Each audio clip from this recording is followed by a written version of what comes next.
Bonjour, je suis Frédéric Morena de la société Emerson. Bienvenue dans ma nouvelle vidéo. Je vais vous parler aujourd'hui de notre célèbre régulateur de groupe de condensation digitale, le C2-552.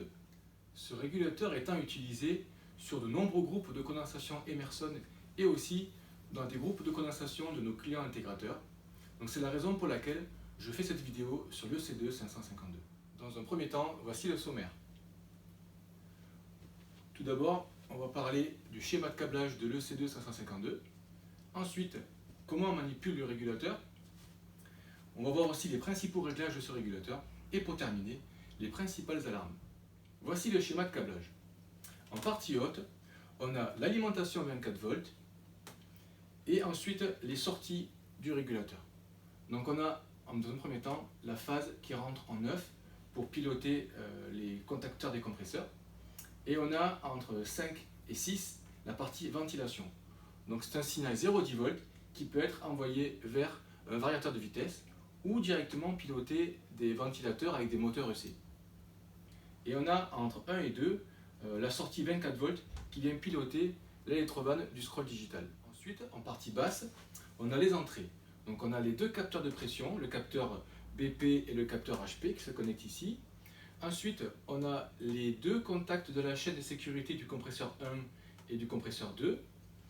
On a ensuite la sonde de refoulement du scroll digital. Et en dernier, la prise pour connecter la communication en TCP/IP. Maintenant, je vais vous montrer comment on manipule le régulateur. Le régulateur est équipé de 4 boutons en façade. On a le bouton PRG pour accéder aux paramètres, on a le bouton Cell pour valider, et on a la touche du haut et la touche du bas. Donc pour accéder aux paramètres, on appuie sur le bouton PRG pendant 5 secondes. Après, il y a le 0 qui va clignoter. Voilà. Et après, on rentre le mot de passe 12. Et après, on valide en appuyant sur la touche Cell. Voilà. Et là, on accède aux paramètres.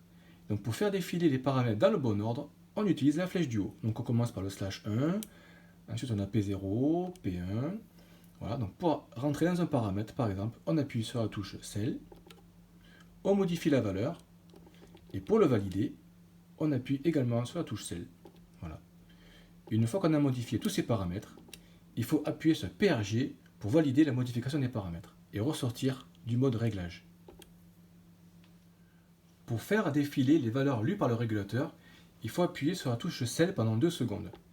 Donc le premier chiffre qui apparaît, c'est l'ordre de la valeur lue par le régulateur dans la liste des paramètres /1. Là on a vu 2, donc 2 ça correspond à la température d'évaporation.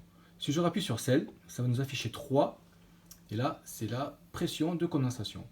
Donc après on va sur 4, la température de condensation, sur 5, la puissance du scroll digital, sur 6, la vitesse des ventilos, 7, la température de refoulement, après on a le paramètre 0, qui est l'état d'enclenchement des compresseurs et des ventilateurs. On voit par exemple là que le compresseur n'est pas enclenché, mais que le ventilateur tourne. Et 1, c'est la pression d'évaporation. Et donc en fait, on fait défiler ces paramètres les uns après les autres pour contrôler les valeurs lues par le régulateur. Pour savoir si le régulateur affiche la pression HP ou la pression BP, il suffit de regarder où est positionnée la petite LED en haut à gauche de l'écran. Donc là, on voit qu'on affiche la BP parce que la LED est en face du compresseur. Donc si on voulait avoir affiché la HP, il suffisait d'aller sur 3 par exemple. Et là, on voit que la petite LED, elle a bougé, elle s'est mise en face du ventilateur. Et on voit également qu'on est en pression parce que la LED P bar est allumée. Dès qu'on passe en température, la LED P bar disparaît, et là on voit qu'on est toujours en condensation parce qu'on est en face du ventilateur. Pour savoir quel compresseur est enclenché, il suffit d'aller sur l'affichage 0. Donc hop, on appuie sur la touche Cell, on va jusqu'à l'affichage numéro 0.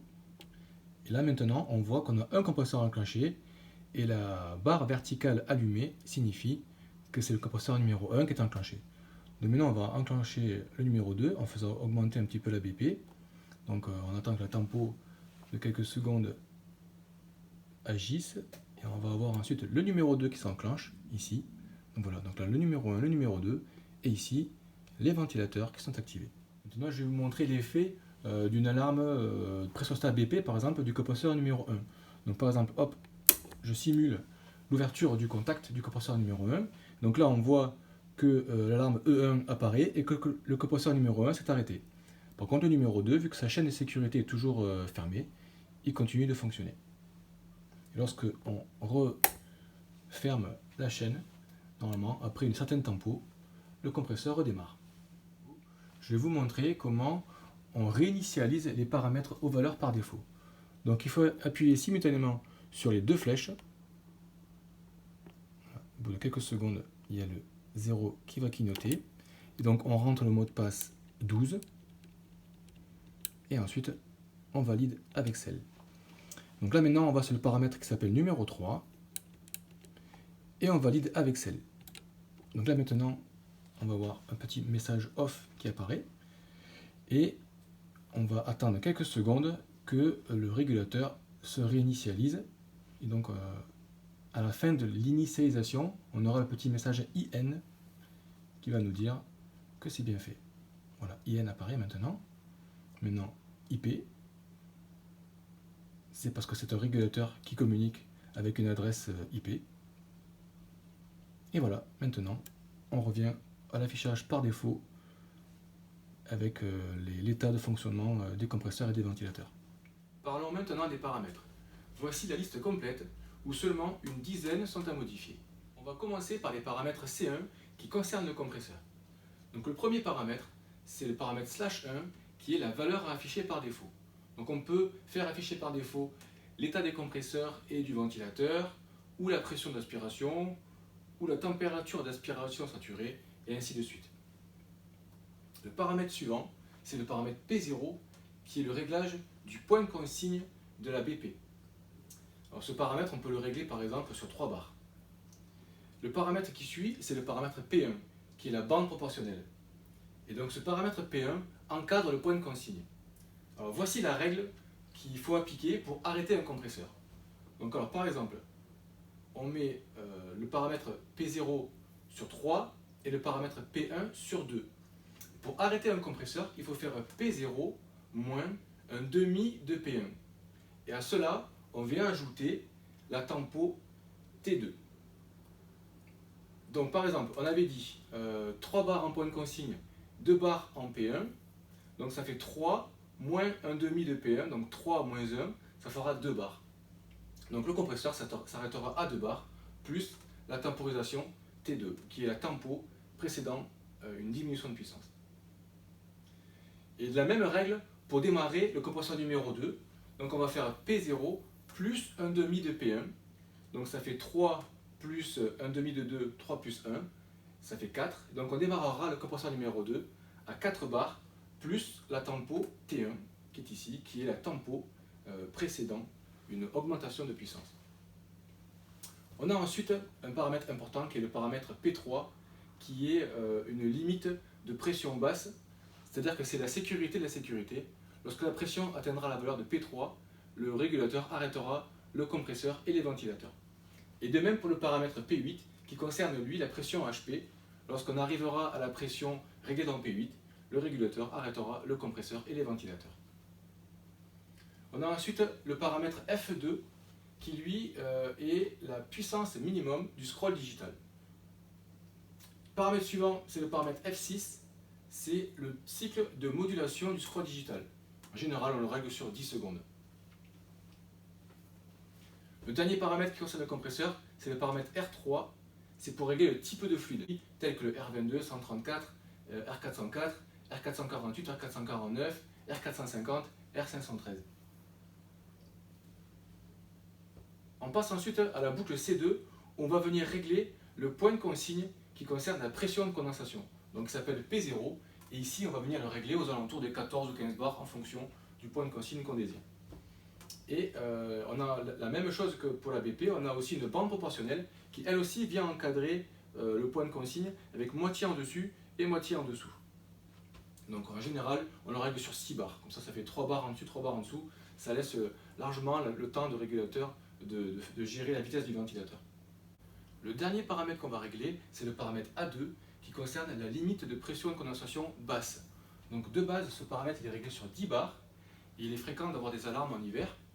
Donc je conseille de le régler un petit peu en dessous, genre aux alentours des 4-5 bars. Pour terminer cette vidéo, on va parler maintenant des principales alarmes rencontrées sur l'EC2 552.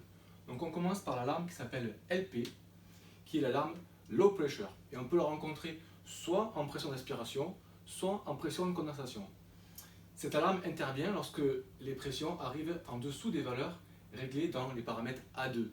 Donc par exemple, si l'alarme LP intervient, il faut regarder soit la pression BP, soit la pression HP, parce que l'alarme est la même pour les deux. Ensuite, une alarme qui arrive très souvent, c'est l'alarme E1 ou E2. Ces alarmes concernent l'ouverture du contact de la chaîne de sécurité. Par exemple, lorsqu'il y a un pressostat qui s'active pour une alarme de pression BP trop basse, par exemple, et que le contact s'ouvre, eh bien, le régulateur vient afficher l'alarme E1. Et si c'est le compresseur numéro 2 qui est concerné, ce sera l'alarme E2. Et ces alarmes, évidemment, disparaissent lorsque le contact se referme. Ensuite, il y a une série d'alarmes qui apparaît en même temps, qui s'appelle EP, RE et ER. Et ces alarmes interviennent souvent parce que, par exemple, lorsqu'on a un capteur de pression qui est désactivé, ou par exemple un capteur de pression qui est déconnecté, en fait, on a les trois alarmes qui apparaissent à la suite EP, RE, ER, elles clignotent, et ça veut dire que vous avez un problème sur un capteur de pression. Cette vidéo touche à sa fin et je vous remercie de l'avoir suivi. J'espère qu'elle vous a plu et qu'elle vous sera utile. Je vous donne rendez-vous dans une prochaine vidéo et je vous dis à bientôt. Bye bye.